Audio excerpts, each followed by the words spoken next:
ചൂരൽമല ദുരന്തം മലയാളികൾ അത്ര പെട്ടെന്നൊന്നും മറക്കാനിടയില്ലാത്ത ഒന്ന് തന്നെയാണ്. ആ ദുരന്ത ബാധിതരെ ഇന്നും വിടാതെ പിന്തുടർന്നുകൊണ്ടിരിക്കുന്ന, ദുരന്തത്തെ അതിജീവിച്ചതിലും ഭയാനകമായിട്ടുള്ള ഒരു സാഹചര്യത്തെ അവർ നേരിട്ടുകൊണ്ടിരിക്കുകയാണ്.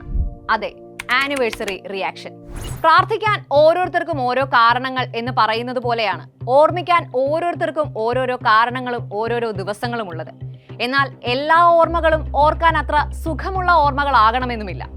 അത്തരത്തിൽ ഓർമ്മിക്കാൻ ഒട്ടും ആഗ്രഹമില്ലാത്ത ഒരു കാര്യം പെട്ടെന്ന് നമ്മുടെ ഓർമ്മയിലേക്ക് വരുന്നു. അതും കൃത്യം ആ സംഭവം നടന്ന അടുത്തടുത്ത വർഷങ്ങളിൽ, അല്പം കൂടി കൃത്യമായി പറഞ്ഞാൽ അതേ ദിവസങ്ങളോടടുത്ത് തന്നെ വരുന്നു.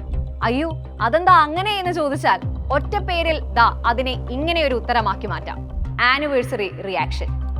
എന്താണ് ആനിവേഴ്സറി റിയാക്ഷൻ? ആനിവേഴ്സറി റിയാക്ഷൻ അഥവാ ആനിവേഴ്സറി എഫക്റ്റ് എന്നത് ഒരു മാനസിക പ്രശ്നമാണ്. പ്രകൃതി ദുരന്തം, അപകടങ്ങൾ തുടങ്ങി ജീവിതത്തിൽ കനത്ത ആഘാതങ്ങൾ ഉണ്ടാക്കിയ സംഭവങ്ങൾ നടന്നതിന്റെ വാർഷികത്തിൽ അന്ന് എന്താണോ ഉണ്ടായത് അതേ തീവ്രതയോടെ, അതേ എഫക്റ്റോടെ മാനസികവും വൈകാരികവുമായ പ്രതികരണങ്ങൾ ഉണ്ടാക്കുന്ന ഒരവസ്ഥ. സുനാമി തിരമാലകളെ അതിജീവിച്ച ഒരാൾക്ക് അതേ അനുഭവങ്ങൾ സ്വപ്നങ്ങളായും ഫ്ലാഷ് ബാക്കുകളായും ഉണ്ടാവുന്നു.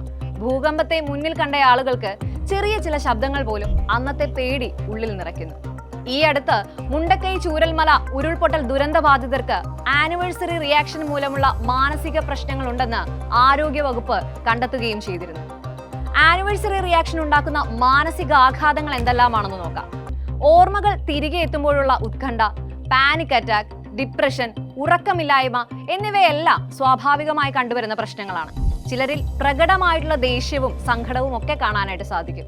എന്തിന് താൻ മാത്രം അവശേഷിക്കാൻ ഇടയാക്കി തുടങ്ങിയ ചിന്തകളും ഈ സമയത്ത് ഇക്കൂട്ടരിൽ അധികമായിരിക്കും. ഈ സാഹചര്യങ്ങൾ ഒഴിവാക്കാൻ മറ്റു ദിവസങ്ങളെ പോലെ തന്നെ ഈ ദിവസത്തെയും പരിഗണിക്കാൻ ശ്രമിക്കുന്നവരും അതിനെ അതിജീവിക്കാൻ ശ്രമിക്കുന്നവരും ഉണ്ടാകും. മറവിയിൽ നിന്നും ഒരിക്കൽ പോലും പൊടിതട്ടിയെടുക്കാൻ ആഗ്രഹമില്ലെങ്കിലും ചില ഓർമ്മകൾ തലപൊക്കി തുടങ്ങുന്നത് തന്നെ ഭീകരമാണ്. ഇതൊന്നും ഇതുവരെയും മറന്നില്ലേ എന്ന് പോലും നമ്മളോട് തന്നെ ചോദിച്ചേക്കാവുന്ന സാഹചര്യമാകും അപ്പോൾ. പക്ഷേ ആ ചോദ്യത്തിന് ഒന്നും ഇട കൊടുക്കാതെ മനസ്സ് കെട്ടുപൊട്ടിയ പട്ടം പോലെ നമ്മളെ തനിച്ചാക്കി അതിന്റെ വഴിക്ക് അപ്പോഴേക്കും പോയിട്ടുണ്ടാകും. അതും നേരത്തെ പറഞ്ഞതുപോലെ മനസ്സിന് ആഘാതമുണ്ടായതിന്റെ ഓരോ വാർഷികത്തിനും. ആ ദുരന്തത്തിന്റെ ആഴം ഒന്നുകൂടി ഊട്ടി ഉറപ്പിക്കുന്നത് പോലെ.